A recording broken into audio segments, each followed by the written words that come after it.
বন্ধুরা, শুভ সকাল। আমরা সকালে যখন দ্রুত ঘুম থেকে উঠব, প্রথমত যদি আমরা মহান আল্লাহর হুকুম তা যদি মানি,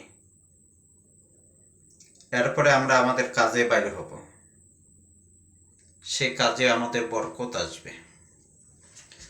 কত ভাই আছে সকালবেলা উঠে সে কাজে যাচ্ছে, কিন্তু আসলে ফজরের নামাজটা সে জামাতে আদায় করে না।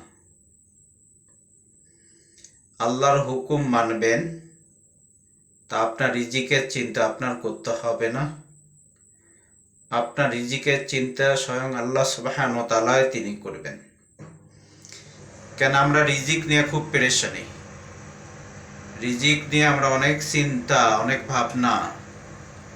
আল্লাহ বলেন কোনো চিন্তা নাই, কোনো ভাবনা নাই, তোমাদের রব তোমাদের রিজিক দিবেন।